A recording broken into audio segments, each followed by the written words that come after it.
ओम नमः शिवाय। ओम नमः शिवाय। शिव हरि बच्चों, बोलो श्री कृष्ण भगवान की जय। सदा भवानी दाहिने सम्मुख रहो, गणेश रामा सम्मुख रहो गणेश। पांच देव रक्षा करो, ब्रह्मा विष्णु महेश सियापति राम। जय जय राम मेरो मन बसियो, सीताराम राम नगरिया राम के। बसते गंगा तीरे रामा, बसते सरयू तीरे रामा। चौकी हनुमत वीर की राम जी, चौकी हनुमत वीर की। बोलो सियापति रामचंद्र भगवान की जय। बोलो गणेश भगवान की जय। अपने अपने माता पिता की जय। अपने अपने गुरुदेव महाराज की जय। शिव पुराण की जय। शिव पार्वती की जय हो। शिव पुराण में भयभीत हो जाएगी मैं, सत्पुरुषों को सब कुछ दे डालने वाले सर्वज्ञ मृत्यु जय की भली भांति आराधना करके महाकाल को भी जीत लूंगा। वह मैं आप लोगों से बिल्कुल सत्य कह रहा हूँ। नंदीश्वर जी कहते हैं, मुनि तब वह द्विज दंपति जो शोक से संतप्त हो रहे थे, गृहपति के ऐसे वचन जो अकाल में हुई अमृत की घन घोर वेष्टि के समान थे, सुन कर संताप रहित हो कहने लगे, बेटा तू उन शिव की शरण में जा जो ब्रह्मा आदि के भी कर्ता, मेघ वाहन, अपनी महिमा से कभी अचूक ना होने वाला और विश्व की रचना मणि है। नंदीश्वर कहते हैं, मुनि माता पिता की आज्ञा पाकर गृहपति ने उनके चरणों में प्रणाम किया, फिर उनकी प्रदक्षिणा करके और उन्हें बहुत तरह से आश्वासन दे वह वहां से चल पड़े और उस काशीपुरी में जा पहुँचे जो ब्रह्मा और नारायण आदि देवों के लिए भी दुष्प्रयण महाप्रलय के संताप का विनाश करने वाली और विश्वनाथ द्वारा सुरक्षित थी, तथा जो कंठ प्रदेश में हार की तरह पड़ी हुई गंगा से सुशोभित तथा विचित्र गुणशालिनी हर पत्नी गिरिजा से विशोभित थी। वह पहुँच कर वह विप्रव पहले मणिकर्णिकापुर गए। वहां उन्होंने विधि पूर्वक स्नान करके भगवान विश्वनाथ का दर्शन किया। फिर बुद्धिमान गृहपति ने परमानंद मगन हो त्रिलौकिक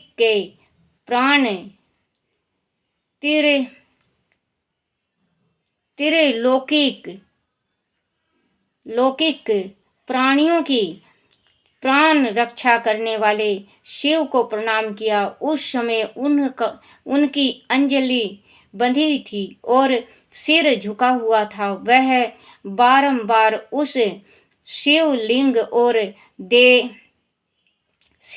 की ओर देखकर हृदय में हर्षित हो रहे थे और वह सोच रहे थे कि यह लिंग निसंदेह स्पष्ट रूप से आनंद कंद ही है। यह कहने लगे, ओहो आहो, आज मुझे जो सर्वव्यापी श्रीमान विश्वनाथ का दर्शन प्राप्त हुआ, इसलिए इस चराचर त्रिलोकी में मुझसे बढ़कर धन्यवाद का पात्र दूसरा कोई नहीं है। जान पड़ता है मेरा भाग्योदय होने से ही उन दिनों में महर्षि नारद आकर वैसे ही बातें कही थी, जिसके कारण आज मैं कृत्य हो रहा हूँ। नंदीश्वर जी कहते हैं, मुनि इस प्रकार आनंद मूर्ति रूपी सरोवर द्वारा परायण गृहपति ने शुभ दिन में सर्वहितकारी शिवलिंग की स्थापना की और पवित्र गंगा जल से भरे हुए 108 कलशों द्वारा शिव जी को स्नान कराकर ऐसे घोर नियमों को स्वीकार किया जो अकृतमा पुरुषों के लिए दुष्कर थे। नंदी जी इस प्रकार एकमात्र शिव में मगन लगाकर तपस्या करते हुए उस महात्मा गृहपति की आयु का 1 बरस व्यतीत हो गया। तब जन्म से 12वां बरस आने पर नंदी 12 बरस आने पर नारद जी के कहे हुए उस वचनों को सत्य सा कहते हुए ब्रजधारी इंद्र उनके निकट पधारे और बोले, विप्रो, मैं इंद्र हूँ और तुम्हारे शुभ व्रत से प्रसन्न होकर आया हूँ। अब तुम वर मांगो, मैं तुम्हारी मनोवांछित पूर्ण कर दूंगा। तब गृहपति ने कहा, माघवन, मैं जानता हूँ आप ब्रजधारी इंद्र हैं, परंतु वित्र स्तोत्रों में आपसे वर याचना करना नहीं चाहता। मेरे वरदायक तो शंकर जी ही होंगे। इंद्र बोले, शीशो शंकर मुझसे भिन्न थोड़े ही हैं। अरे, मैं वह देवराज हूँ।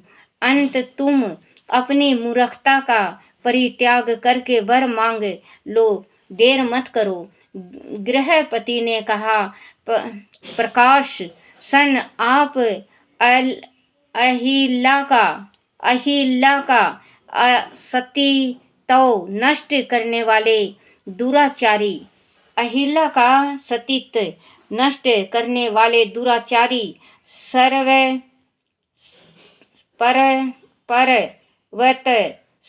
पर्वत शत्रु ही हैं। ना आप जाइए, क्योंकि मैं पशुपति के अतिरिक्त किसी अन्य देव के सामने स्पष्ट रूप से प्रार्थना करना नहीं चाहता। बच्चों, इंद्र ने अहिल्या का सतीत्व भंग किया था, क्योंकि अहिल्या इतनी सुंदर थी, गौतम ऋषि की पत्नी इतनी सुंदर थी, बहुत ही ज़्यादा सुंदर थी। तो ये जब इंद्र देखे तो उनके ऊपर दिल आ गया, अहिल्या के ऊपर। अब अहिल्या थी पतिव्रता, तो उसको फिर अपनाना था।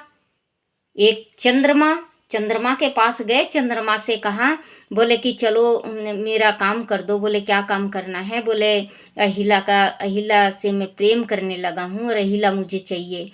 बहुत समझाए, चंद्रमा ने बहुत समझाया, लेकिन ये नहीं माने। तो चंद्रमा बोले फिर मुझे क्या करना है? चंद्रमा, ये मेरे पिताजी कहानी सुनाया करते बच्चों।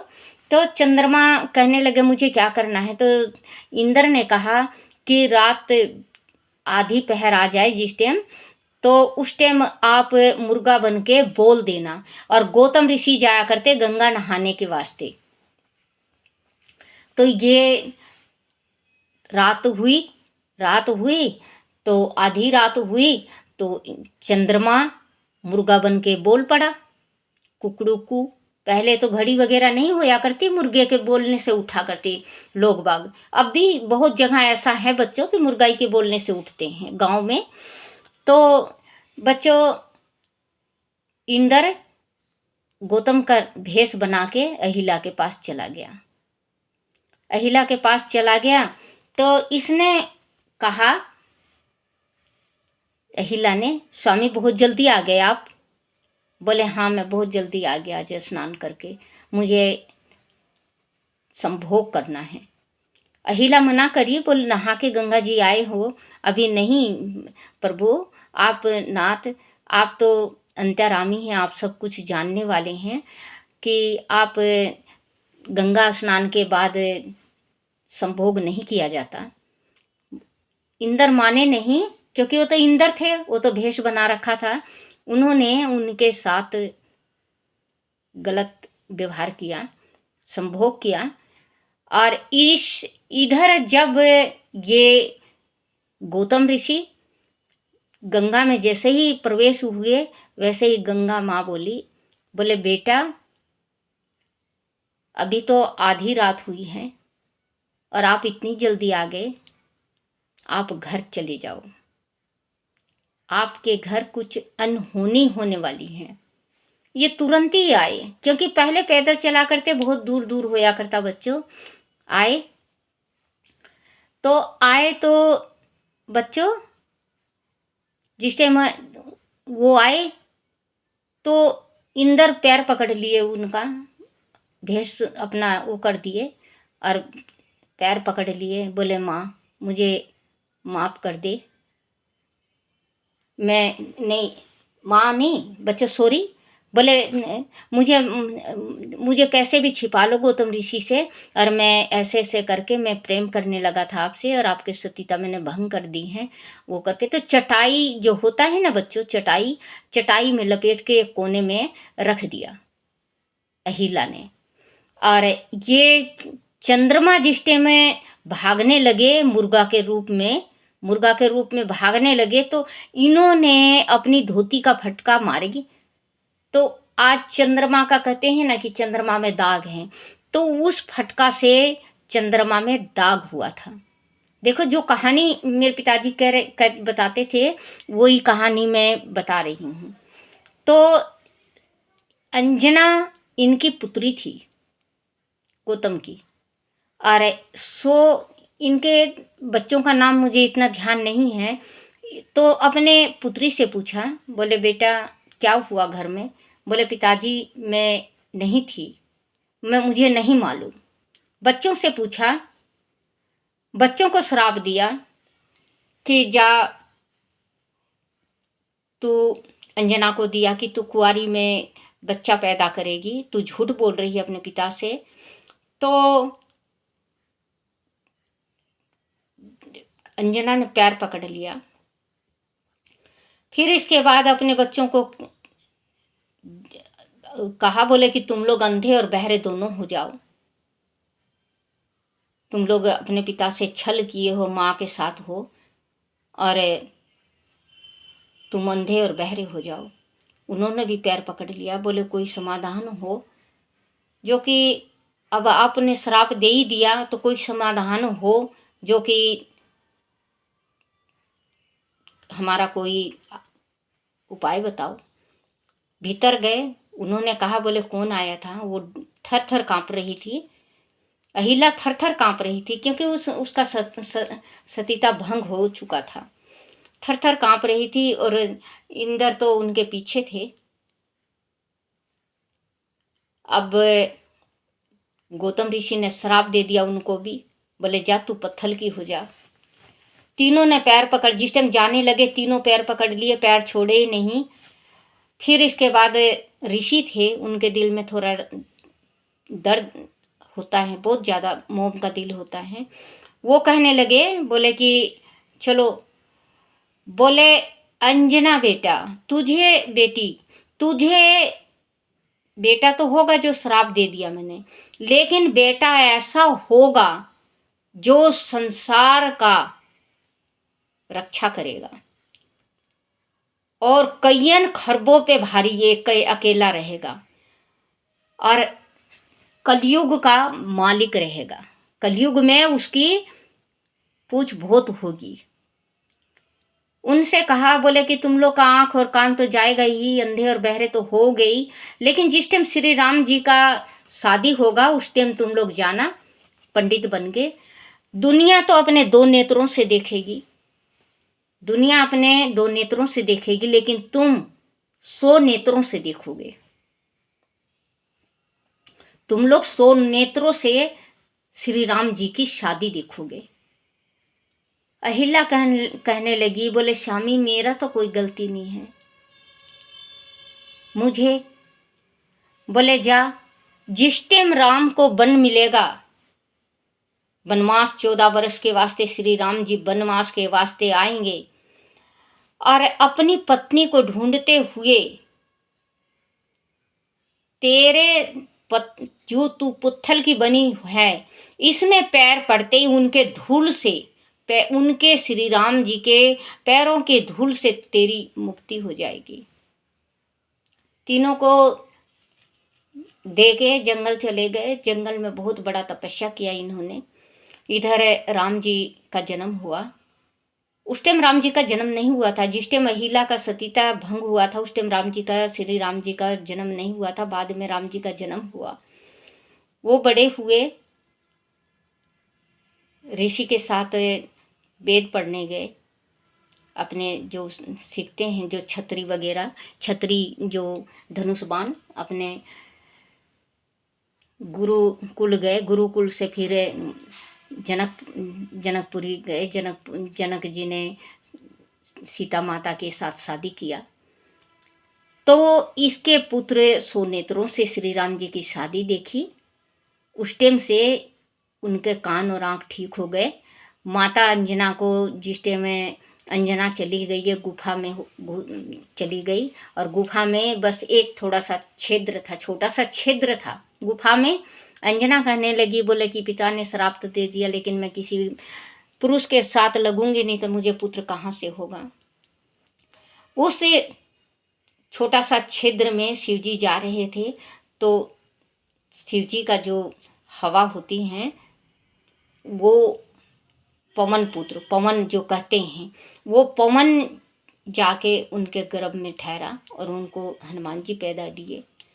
श्री राम जी का इन्होंने ब्याह देखा, इनकी शादी हुई। श्री राम जी का जिस टाइम वनवास हुआ और फिर अहिल्या के जिस टाइम वनवास में भटक रहे थे भगवान, उस टाइम इनका पैर की धूल से अहिल्या तर गई और श्री राम जी का चरणों में प्रणाम करके ऊपर स्वर्ग को गई। और आज आपको पता ही है कि राम भक्त हनुमान है, क्योंकि उनके पिता कहे थे कि राम भक्त होगा तेरा पुत्र और संसार में मृत्यु लोक में जो कलयुग आएगा तो उस टाइम इनका बोलबाला होगा और इनका सब मानेंगे और सबकी ये दुख दूर करेगा। संकट मोचन नाम होगा इनका। तो बच्चों, कहते हैं कि इंद्र की एक गलती तो पूरी गृहस्थी इनकी उजड़ गई थी, गौतम ऋषि की। तो ये कह रहे हैं गृहपति ने कहा, बोले कि तू तो गौतम ऋषि की पत्नी का, अहिल्या का तुमने सतीता भंग किया है, तुमसे क्या वरदान मांगू? मैं तो शिवजी से वरदान मांगूंगा जो मुझे शिवजी वरदान देंगे। लो देर मत करो, अपनी मूर्खता का परिचय करके वर मांग लो, देर मत करो। गृहपति ने कहा, पाकशान, पाकशान मतलब नापाक, पाकशान, आप अहिल्या का सतीत्व नष्ट करने वाले दुराचारी पर्वत शत्रु ही हैं ना। आप जाइए, क्योंकि मैं पशुपति के अतिरिक्त किसी अन्य देवता के सामने स्पष्ट रूप से प्रार्थना करना नहीं चाहता। नारद जी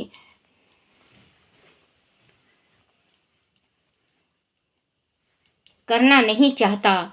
नंदीश्वर जी कहते हैं, मुनि गृहपति के उस वचनों को सुनकर इंद्र के नेत्र क्रोध से लाल हो गए। वह अपने भयंकर ब्रज को उठाकर उस बालक को डराने धमकाने लगे। तब बिजली की ज्वालाओं से व्याप्त उस ब्रज को देखकर बालक गृहपति को नारद के वक्त स्मरण हो आए। फिर तो वह भय से व्याकुल होकर मूर्छित हो गए। तदनंतर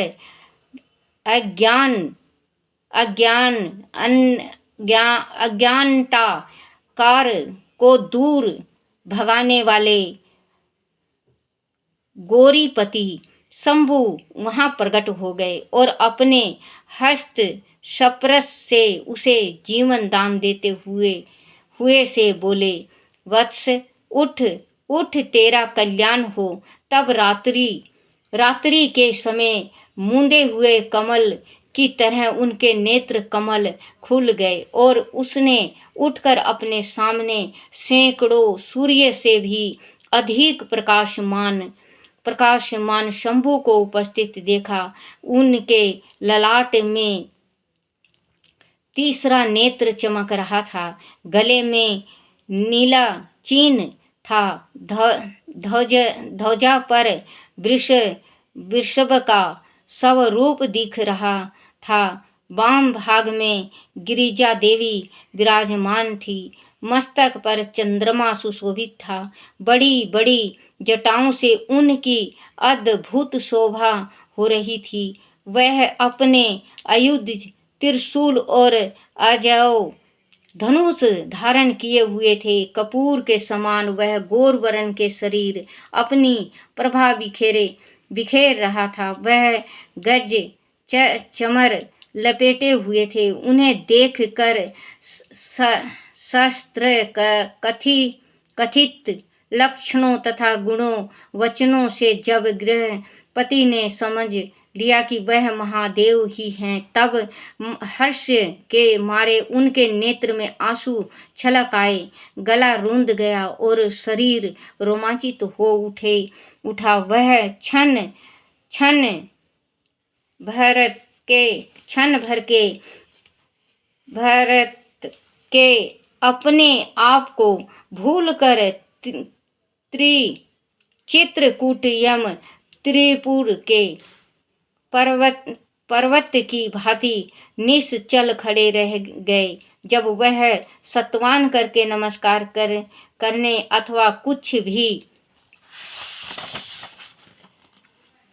भी कहने में समर्थ न हो सके, तब शिवजी मुस्कुराकर बोले, बोलो श्री कृष्ण भगवान की जय। ओम नमः शिवाय, ओम नमः शिवाय, ओम नमः शिवाय बाबा, ओम नमः शिवाय, ओम नमः शिवाय भोले, ओम नमः शिवाय, ओम नमः शिवाय शंभु, ओम नमः शिवाय, ओम नमः शिवाय, ओम नमः शिवाय, ओम नमः शिवाय शंकर, ओम नमः शिवाय, शिवाय नमो, शिवाय नमो, शिवाय नमो, शिवाय नमो, शिवाय नमो, शिवाय नमो। ओम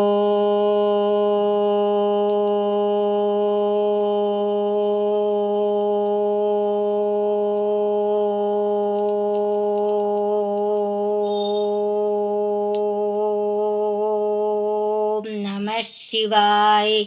बोला शिव पार्वती की जय। बोलो शिव पुराण की जय हो। जय हो जय हो जय। शिव रट ले, छोड़ दे कपट मन हरि रट ले। शिव रट ले, छोड़ दे कपट मन हरि रट ले। कौन मांगे अन धन कौन मांगे रूप, कौन मांगे अन धन कौन मांगे रूप, कौन मांगे निर्मल काया कौन मांगे पूत मन। शिव रट ली, छोड़ दे कपट मन हरि रट ली। निर्धन मांगे अन धन कोടി मांगे रूप, निर्धन मांगे अन धन कोടി मांगे रूप। कलंकी मांगे निर्मल काया बांझ मांगे पूत मन। शिव रट रे, छोड़ दे कपट मन शंभु रट ले। भोले रट भोले रट ले, छोड़ दे कपट मन शंभु रट ले। आकड़िया का साग बनाया वेंगड़िया की रोटी, आकड़िया का साग बनाया वेंगड़िया की रोटी। धतूरे की चटनी बनाई जिमो भोलेनाथ मन। शिव रट ले, छोड़ दे कपट मन भोले रट ले। शंभु रट ले, छोड़ दे कपट मन शंभु रट ले। शंभु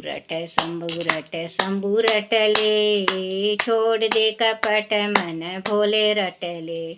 बोलो शिव पार्वती की जय हो। बोलो अपने अपने गुरुदेव महाराज की जय हो। जय मेरे शिव शंकर भगवान की जय हो। जय मेरे शिव भोले की जय। जय मेरे शिव भोले की जय। जय मेरे शीश गंगा धंग पार्वती सदा विराजत कैलासी। नंदी विंगे नेत करत हैं गुण भगत शिव की दासी। शीतल मंद सुगंध पवन हैं बैठे हैं शिव अविनाशी। बोलो शिव पार्वती की जय हो।